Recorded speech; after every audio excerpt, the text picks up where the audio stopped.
Bismillahir Rahmanir Rahim. With your permission, I would like to say that this is not a formal meeting.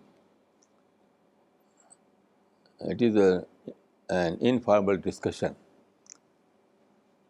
And the problem is that what we call Muslim militancy. I think Muslim militancy is the greatest threat of our time, not only for some countries, but perhaps for the whole world. So we have to go to the deep. We must explore the root cause of this militancy. Because although some countries are engaged to finish this militancy, but in spite so many sacrifices, so many efforts, they are not successful to finish this militancy.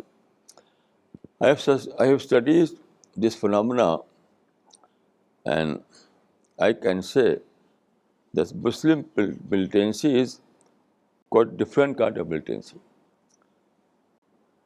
It's not a simple kind of militancy.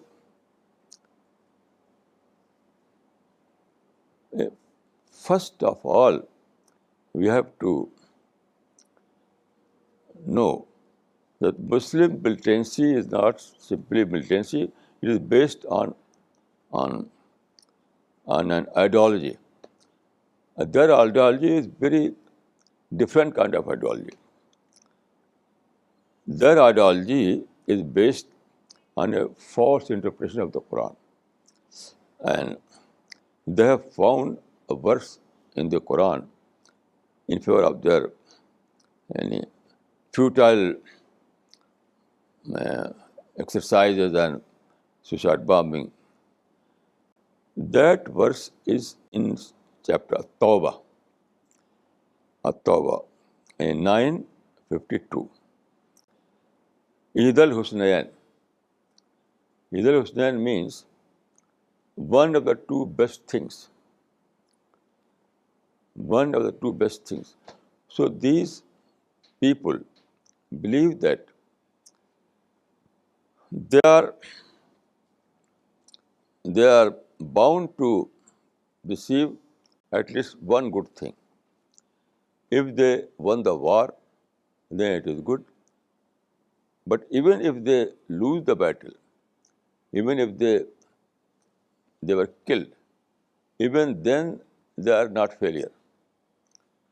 They believe that it is the saying that your killing is very good for us, because your killing only facilitates to reach to heaven. Your killing your killing ensures us an immediate entry to the heaven. So this is a very strange phenomenon. They are not bothered about failure. They are not bothered about death. So this is the point. You cannot kill this militancy simply by bombardment. You cannot kill this militancy by the power of gun. You have to find out a counter ideology. So it is not a gun versus gun problem, gun versus gun issue. It is a gun versus, it is ideology versus ideology. So we have to find out a counter ideology. And that counter ideology, according to my experience, is that we have to dispel their wrong notions. We have to disprove their wrong interpretations. we have to make them believe that your interpretation is completely wrong. Completely wrong.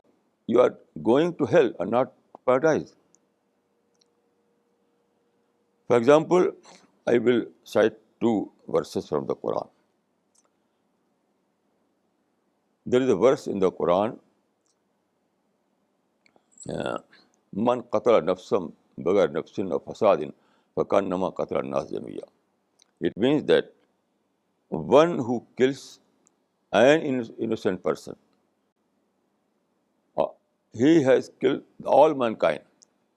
In killing an innocent person means killing all the mankind. And these people are killing innocent persons daily. So we have to remind them that you believe in the Quran, you believe in the authenticity of the Quran, and Quran disproves of your actions. Quran says that if you kill a single innocent person, it is like killing all the mankind. So how you dare to kill these innocent people? Then also they are killing Muslims. It is a very known fact. And there is a verse in the Quran, Man qatala mu'minan muta'ammidan fajza'uhu jahannam. One who kills a Muslim, a mu'min, he will go to paradise. He will go to hell. Man qatala mu'minan muta'ammidan fajza'uhu jahannam. One who kills a Muslim intentionally, he surely will go to hell. So these people perhaps forgot these verses. Then we have to. I'm working about this theme. I have published so many books, and for example, I published a new translation of the Quran. And today you can find a review about my translation in the Times of India. Times of India says that this translation is is quite different from other translations in terms of understanding. He says that all other translations, there are near about 50 translations, English translations of the Quran, but they are ambiguous. There is no clarity.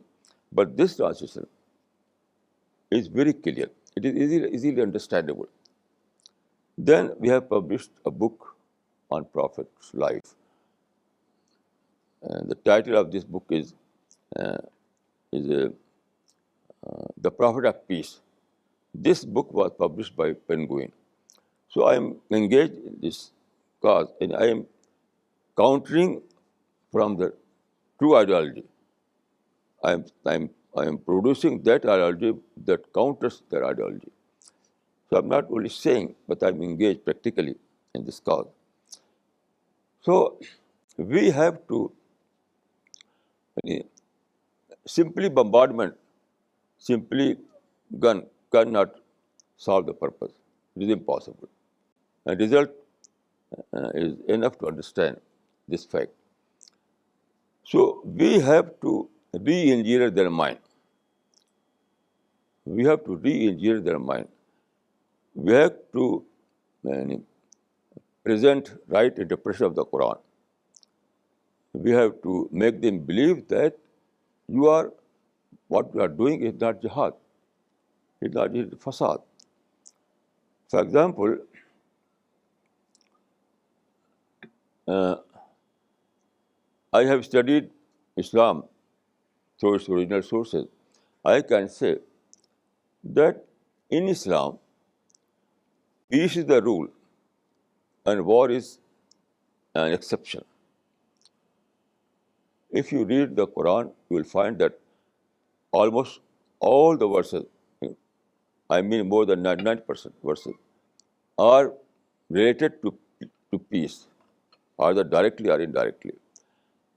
Then there are very clear verses in the Quran. As-sulhu khair.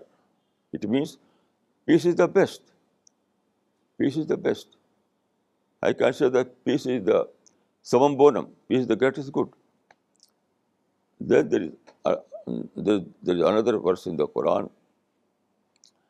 Wallahu yadu ila daris salam. And God calls to the home of peace. So this is the target of the Quran. This is the target of Islam. Then there is a hadith in Sahih Muslim. Inna Allah yu'ti al-rifq ma la yu'ti al-unf. God grants to non-violence what He does not grant to violence. So we have to make them believe that the basic scheme of Islam is to establish peace. Because where there is peace, there is dawah work. There are all Islamic activities. So then the other point is that there is a great fallacy.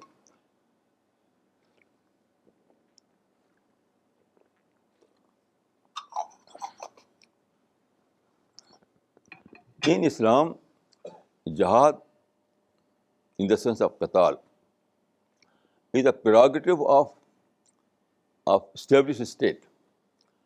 No agencies other than state can are allowed to go to war. In Islam, only defensive war is permitted. All other wars, like guerrilla war, proxy war, and any other kind of war, are not permitted in Islam. Only one war is permitted in Islam, that is defense. But there is condition, some very important conditions. One condition is that only state can go to war. And you know, all these people who are engaged in militancy, they are NGOs. They are individuals or private organizations. So in Islam, it is completely unlawful. There is haram. So they are doing, they are engaged in haram practices. They are not allowed to go to war. Even a genuine war, they cannot do a genuine war because they are not state. So these people are unaware. They are misled with wrong interpretations. So we have to dispel their notions. Without dispelling their notion, without re-engineering their mind, we cannot finish this formula. It is impossible. And result is enough to understand this point. Then I would suggest that we have to re-plan our strategy. We have to reassess our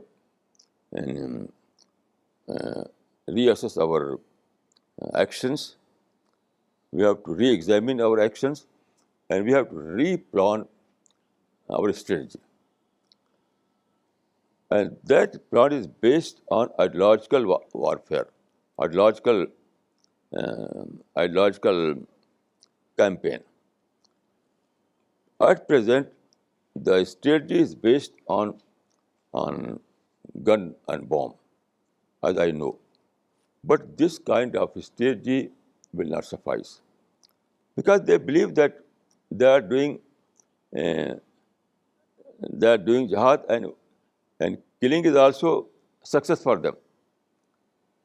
If someone kills them, then they believe that we will go to paradise. They don't know that this kind of killing is only haram in Islam. So we have to, in all those people who are interested in this issue, all those people, governments, organizations, or individuals who are interested to finish this phenomena, to finish this militancy, they have to re-examine, they have to reassess. And according to my opinion, they have changed their strategy. At present, their strategy is based on militancy in the response of militancy. Gun versus gun, bomb versus bomb. This kind of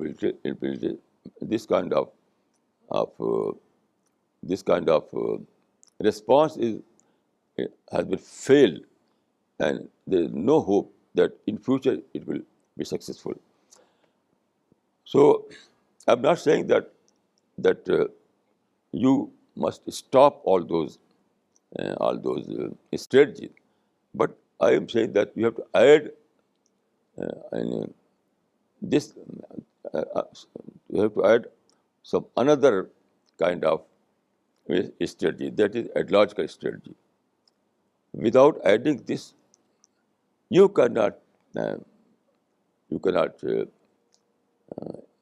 you cannot change the situation. So we have to change their mind. We have to re-engineer their mind. You know, there is a well-known uh, formula promoted by UNESCO that violence begins from mind. Violence, this is UNESCO's formula. Violence begins from mind. And I believe that this phenomena is covered with this formula. This violence, that is Muslim militancy, has begun from mind, from wrong ideology, wrong interpretation. So we have to counter this. We have to change their mind. Otherwise, there is no hope. This is my experience, and I have read a lot about this phenomena, and this is my final. Finally, I reached to this, and I hope that you will consider this point, inshallah.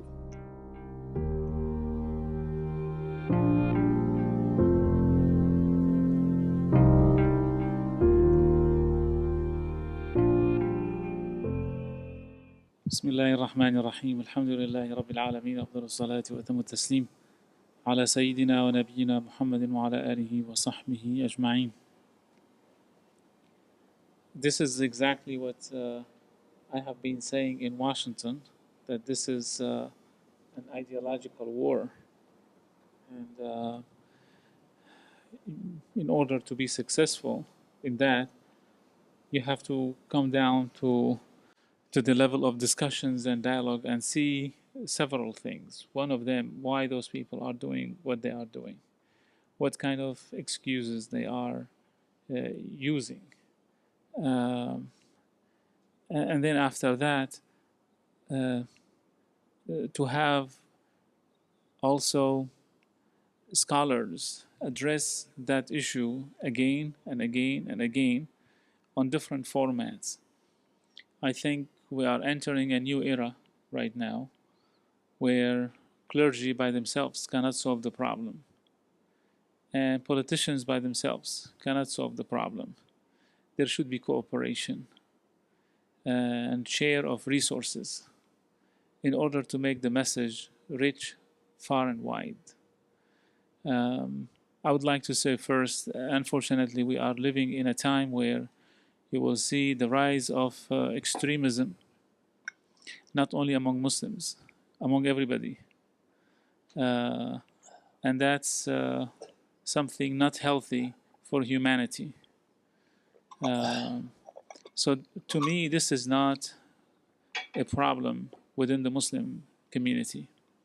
This is a problem across the board. And that's a challenge for all of us. When it comes to Islam, of course, what I have heard is exactly how Allah subhanahu wa ta'ala himself is telling Prophet Muhammad sallallahu alaihi wasallam to tell the people of Mecca, if you can prove that there is another God, let me know, and I'll be the first one to worship that other God beside Allah. In another verse, it says that whoever call another God beside God, لا برهان له به, where there is no proof. So that shows you that even Almighty is going down to the level of the people of Mecca to talk to them from their level. That show me the proof. I think after talking to people in Morocco, people in Egypt, in the Philippines, in Indonesia, I see the same thing. Whoever is taking the message of Islam to extreme, really, they are lacking the knowledge. I have heard with sorrow how someone would kill Americans in America, and he is Muslim. Uh, Claiming that what he is doing is the right way. Uh, of course, from his perspective, if his goal is to have one of the husna, إحدى الحسنيين, one of them, and if he wants to be killed, uh, you cannot stop someone who wants to kill himself. This is a problem, that we are entering an era which is very dangerous era, when the people interpret the word of God in terms of killing. But the point is, those who are doing these kind of things, they are not reading the rest of the Quran, which emphasize on hikmah, wisdom. And Rasulullah sallallahu alaihi wasallam showed us not only how to recite Quran, but also how to apply the Quran. And part of that application is wisdom. And hikmah is the third mission of each prophet. يُعَلِّمُهُمُ الْكِتَابَ وَالْحِكْمَةِ وَيُزَكِّيهِمْ. The goal of all the prophets, to teach the book, the wisdom, and the purification of the heart. I understand that there has been issues, and when I see killing in Iraq, when I see killing in Afghanistan or other places, I don't see only the Muslims who are raising their voices. I see also the non-Muslims raising their voices. And they are saying that this is not the right way to do business.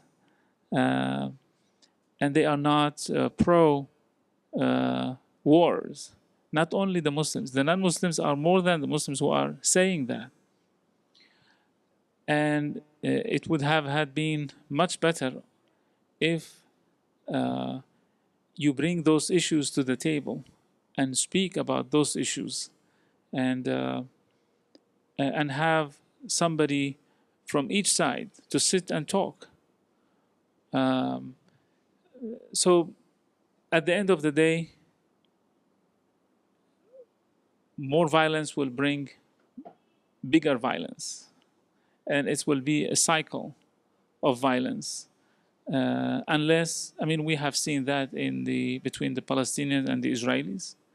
We are seeing that in other places. Unless we bring all the issues on the table. And we are living in a time where there is media today, and things are clear, no more top secrets. With YouTube and with Facebook, people have access to all this kind of media. So it's just the voices who are trying to apply the wisdom and the word of God are those who are going to have the upper hand, even if there has been something which is absolutely wrong. But how you address that wrong? Do you address it in a way where you get more wrong? So I agree with you that this is something you are not going to have a solution for it unless you have more and more activities, more and more programs. You engage everybody. For me, as someone who is living in America, when I speak to the Americans themselves, some of them, they have really pure ignorance about what's going on. they truly believe that Islam is the religion of violence, or the religion which encourage its followers to kill. But when we have those meetings and those programs where people sit together and they meet one another and they talk, they themselves they see a lot of things different. The same way when I travel to other Arab countries and Muslim countries and I see people have hatred toward America, and I tell them which America you are talking about, because everywhere there is positive and negative. So when I share with them my activities, other imams' activities, other members of the Muslim communities and their activities, uh, things definitely change. So I think we are reaching a time where, from one side, you will have a lot of advancements of media, which help to bring the world together. And on the other hand, we are seeing the growth of ignorance because of lack of interaction between uh, the people themselves. And I just hope that more and more programs and more activities and and outreach programs from the people of the East toward the West, and from the people of the West toward the people of the East, vice versa. Unless we have these kind of programs, uh, unfortunately, we will see ignorance, and ignorant people are going to continue having louder voice. Thank you.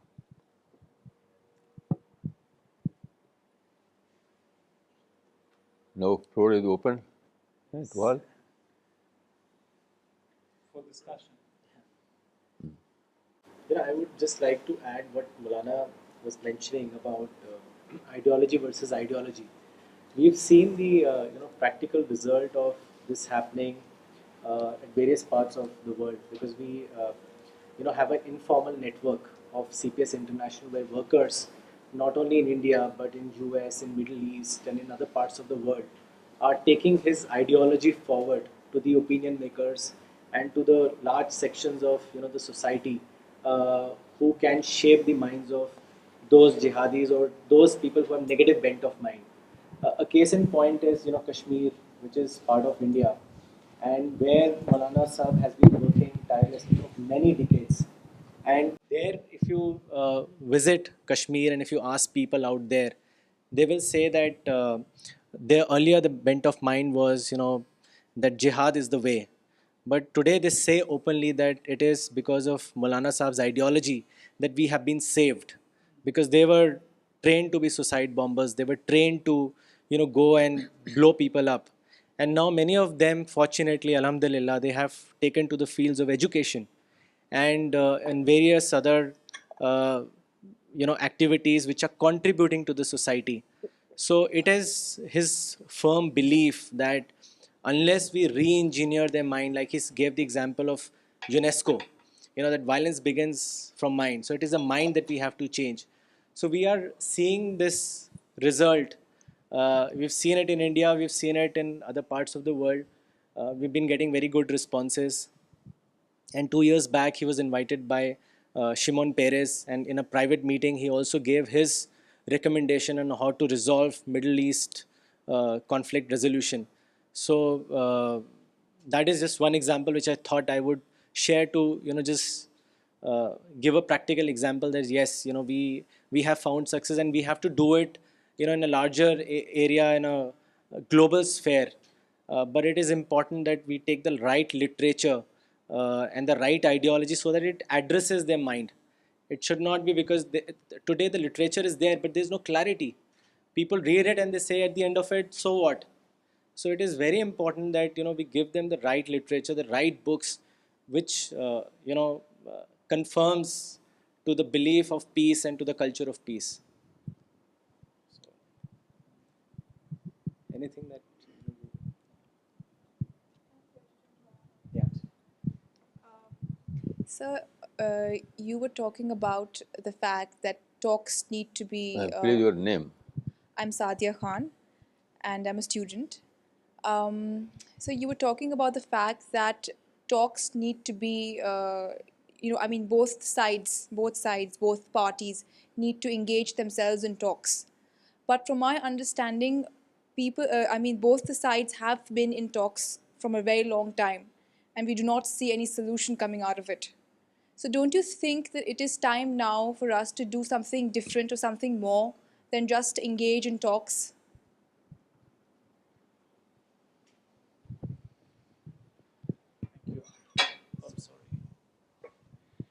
I'm sorry.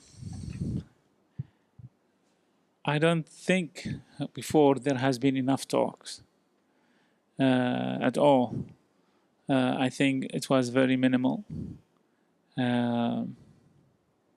And if you read how in the 20th century things developed after the British left and the French left, and if you read after the Cold War and developments between America and the Muslim world in general, really there has been books, but not all the people read.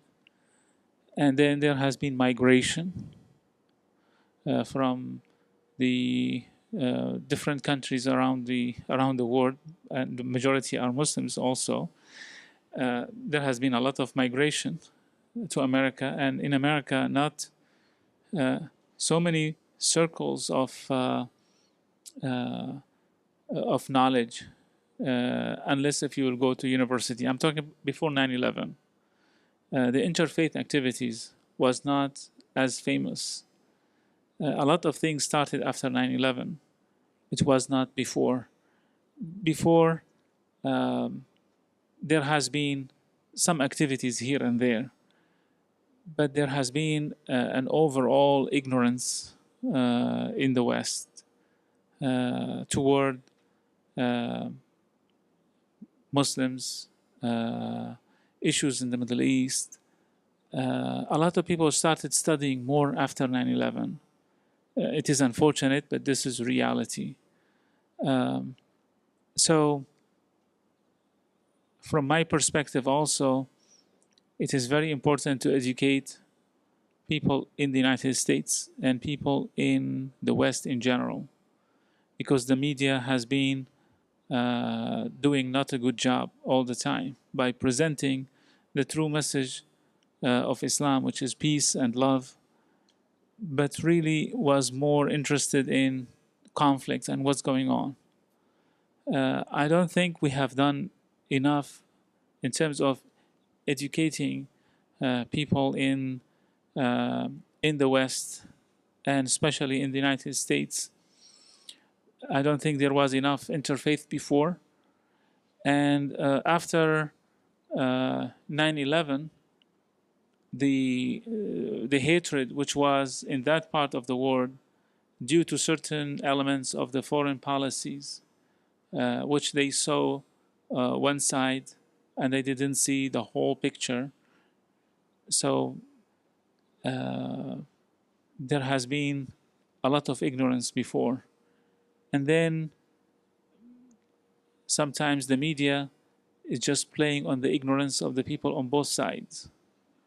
And from my perspective, there should be sincere efforts, whether the media is interested to cover these efforts or not interested to cover these efforts. But I'm talking about the work of educating both sides. When I travel and I speak about the reality of Muslim life in America, and I do mention that, yes, there are some incidents which are so sad and negative. I mean, just recently, people have been throwing bombs on different mosques in the United States. Just a couple of days ago, I've been reading that on the internet. Of course, there has been certain rhetoric, a hate rhetoric toward Islam and Muslims in America. The same, but not from all Americans, some Americans. So this is a problem.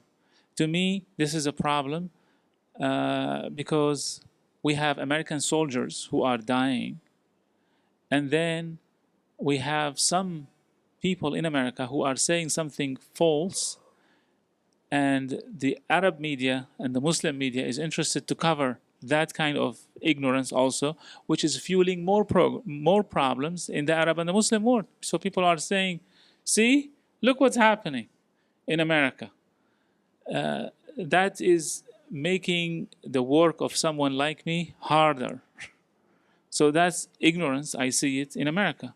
At the same time, I see ignorance in the Arab and the Muslim world, where people are using certain incidents of some people who represent themselves, and they do not represent the whole country of the United States or the whole policy of the government of the United States. And they are saying to the Muslim world, you see, this is America. You see, this is what they want to do. So I see really issues on both sides has to be addressed, and a lot of programs of bringing more education and better understanding is so much needed today. That's my opinion.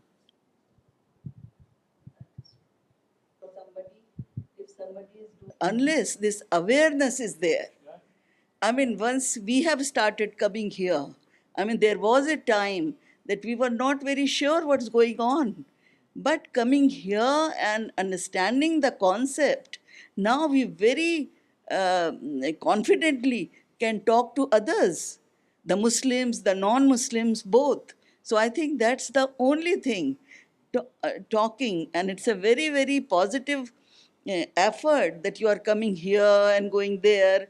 So that's the only thing, because as Maulana Sahab says, gun versus gun is not going to solve the problem. I mean, America is such a country which could do anything, but nothing has happened because of the ideology. So it is the ideology which has to be talked about and learned. And I just would like to add to what you are saying, whether there is, because these efforts of spreading more awareness and better understanding is not money making. Because sometimes conflict is money making for some. And peace is not money making. And this is unfortunately something I have to face. I do some programs in the United States, but nobody's interested in covering these programs. But if there will be a bombing here or there, or a potential of bombings here or there, I mean, the one who has been, who had this car in Times Square, and thanks God it was caught before it exploded. I see the media is covering this 24 hours, 7 days a week. Fine, but the media is not covering also that the one who alerted the authorities to this is a Muslim also, from Senegal. So why the media is covering one side but not covering the positive thing of some of the Muslims also living in America? To give you another example, the one who was about to also detonate a bomb in his underwear during Christmas, coming from, and he's Nigerian, the whole media spoke about how his father, almost a couple of months before, he was uncomfortable the way his son is being radicalized. And he himself went to the embassy in Nigeria and told them. And based on the information from the father, as you remember, then his name became in the list. And I have never heard in the United States one media company or any news outlet made an interview with the father to say, thank you very much, good job. So we have to encourage also the good Muslims who stand against terrorism, who stand against killing innocent people, even if their sons are the ones who are going to commit something. Or so it was not the a lot of efforts which create love and peace. We should not only cover bin Laden and Zawahiri and others. They do not represent really Islam. But when the media say over and over and over and over, mostly negative things, and do not say with the same amount of time the good things, that create another problem. So then it is the responsibility of the civic organizations to do the job which the media would have had done and could have had taken the message farther and longer. In conferences and seminars, you are addressing the elite, the the no problem person you are addressing. We have to address the problem person, and just one lecture or two is not going to change his mind. We have to provide literature and which dispels all the notions that he is misguided. This is not the Islam that he is following, which is according to Quran and Hadith. So there are times that he has to read for several months together to be reconverted to Islam, the proper Islam of a peaceful religion. So we will have to engage consistently and provide proper literature for them. Only then, after their mind is addressed, because they are thoroughly conditioned. So that will take some time, and we will have to make serious effort to bring them back and change their mind. So that's what we are all engaged in. And there are so many people in Kashmir. I went to Kashmir University. So I met many people who said that Maulana has saved our lives. In the Arabic department, I met one Mr. Shad Hussain. He said Maulana has saved our family because they were all into militancy, directly or indirectly. So after reading his literature, they have all left those misguided notions, and then they are working in the field of education. There are so many instances. You have a question, sister? Father came and said that my son is being radicalized. So that means some people are converting the youth or people towards violence. What is required is to do the deconditioning of the violence towards peace. That is what Maulana Sahib is doing. So we know exactly where all radicalization is being done. I think enough study has been done, enough books have been written. All that is required is to put peace material based on Islamic scriptures.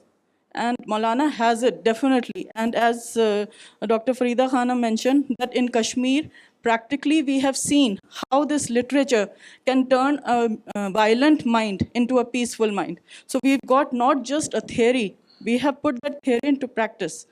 What is required is wherever radicalization is being done, that is what we are trying to do, and that is what we suggest other people who are working towards peace should get involved in.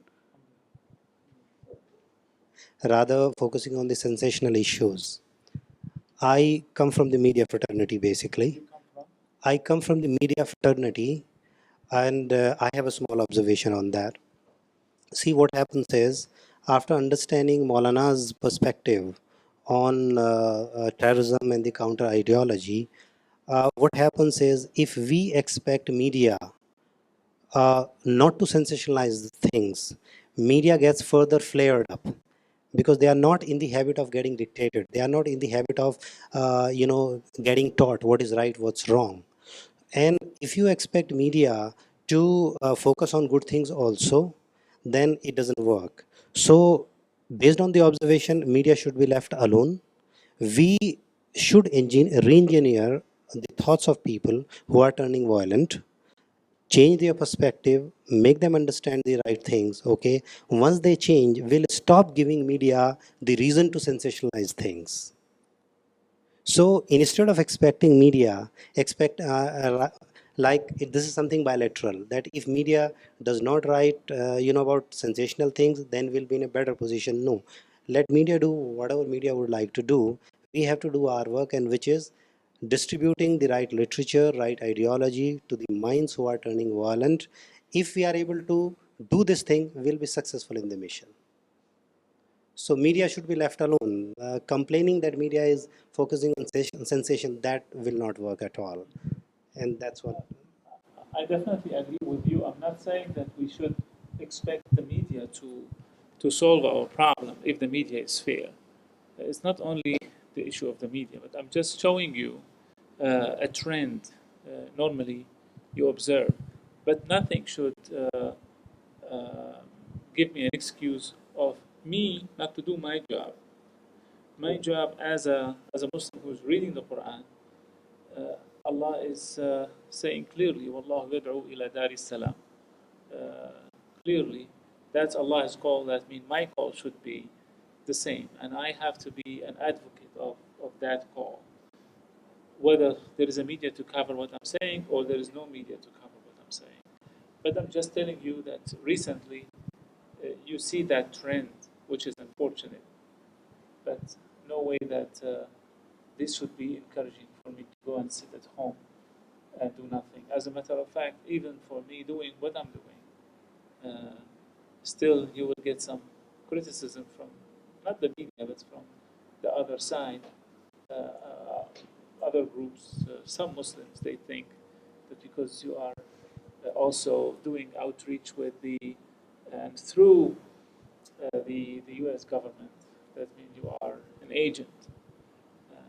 This is sad to see that, but this is reality. But it has been said about me for a long time. But it should not stop me or stop others from doing the right thing. See, if you continue doing good work, media also identifies that good work, and they definitely focus. Like there's an example today, Yes, because yes. media in India has been observing Maulana's work very closely, and it is convinced now that his work is definitely a short answer to terrorism. That's why you have a look at this and the way they have projected the translation and everything of Maulana's work. That is appreciated. So how many people like Maulana here in India doing the same work? Well, Maulana as a spiritual master is one, but he has a team. He has the team makers. There's a large number of people who are associated with him directly and indirectly. And this webcasting every week, Sunday it happens, like it opens a window to the world. People are logging on to it. They are watching his lecture live. They interact with him. They post questions. Answers are given to them directly. Talks are saved over there. So we are reaching out to it. Alhamdulillah. Is there another And there are a couple of television channels also. tens of Television channels. television channels? They have dedicated, airtime, certain slots to his, talks, and they feel that making things positive, making people think positive, and giving the right interpretation of Islam is the only answer to Alhamdulillah. the terrorism menace. Alhamdulillah. And this is where he has been. And is there here in Delhi, since this is my first visit to Delhi, is there other scholars like Maulana doing what he is doing in terms of doing this kind of literature? Well, CPS, Center for Peace and Spirituality, is the flagship NGO which is headed by Maulana, and there are members associated with it. So this is the network which is spread across India and other parts of the world as well. But there are other people who claim to be doing dawah work or doing this kind of thing, but they are somehow politically oriented. Yeah. Instead of pure dawah work. This is another problem. Yeah. We would also like to say that there are many ulemas and there are many जो India के बड़े बड़े मदरसे हैं, वहाँ के जो उलमा हैं वो मिशन से जुड़ गए हैं और वो फिर इस आइडियोलॉजी को फैला रहे हैं अपने तौर पर. यही बात तो आपने कही. There are a number of scholars, caliphs, and they have also associated with this mission. هناك علماء كثيرون في المدارس الدينية الذين بدأوا يهتمون بهذه المهمة بصورة جيدة، وبدأوا يعني ينتمون إليه ويستمعون إليه ونشر عقائده وأفكاره في أوساطهم وفي كل أنحاء البلد. I would like to add one point. Almost in every city of India, we have some groups. Our working pattern is quite different from others. We don't believe in crowd. We don't believe in masses. We generally target minds, educated minds. So we have groups almost in every city, like Delhi, Meerut, Saharanpur, Bangalore, Hyderabad, Calcutta, everywhere. So they are engaged in this mission according to this pattern. We are mostly focused on this on, on re-engineering of mind through literature. It is a very serious kind of mission. So, according to my experience, we are successful, and and every day, I think every day our mission is spreading. For example, I um, I came to Delhi and settled here in 1967. At that time, I was any, only one paper published an article about myself. That the caption was a lone voice. So at that time, I was a lone voice. But now there are thousands of people who are associated with this mission. But this mission is not working in that our pattern is not based on crowd. We believe like Fabian society. Our working pattern is like Fabian society. So everywhere you go to in India, you will find a group, but not. But our pattern is like a Fabian society. We are following that pattern. Not Fabian society is a part of Prophet of Islam. This pattern was followed by our Prophet in Makkah and Medina, and now it was revived by Fabian society. So we are following that pattern. And I can say that we have changed the mind of thousand and thousand people. As someone who reads the Quran every day, I see that Allah is telling me all the time, "Ud'u ila sabili rabbika bil hikmati wal maw'izati al hasana," to invite to the cause of your Lord with wisdom and nice approach. And sabili rabbika, the path of your Lord or the cause of your Lord, is actually the same one which was followed by Prophet Muhammad, Prophet Jesus, Moses, Abraham, all the prophets. So it is my responsibility all the time to be available. As an imam, that's that's the responsibility of every individual. But when you are also an imam, you get extra requests from people who are trying to invite you to speak at this university, at this church, at this school. So really, I have seen more and more programs now after 9/11 for various reasons. So yes, things are changing. There are so many opportunities right now. There are so many requests, so many challenges at the same time. So the workload has really grown way more before. Before 9/11, a lot of Muslims, they were relying on the Constitution of the United States. That no matter what, well, I don't bother with anybody and nobody would bother with me. But they realized after 9/11 that is not enough, because the people now started to come and like bounding on the door, pounding hard. They would like to know, like, who are you? Are you terrorists? What's this Islam? What's this religion? So you will see the reaction from a lot of Muslims in America. They started opening their doors and opening their centers for open house and interfaith programs here, open faith program there. And that's my point. Before 9/11, you don't see that as much as after 9/11. And that's even from early 90s when I started this kind of work. People sometimes will make fun at me from the Muslim community. Like, what are you doing? Some will criticize. But after 9/11, people started to understand that this is the only way to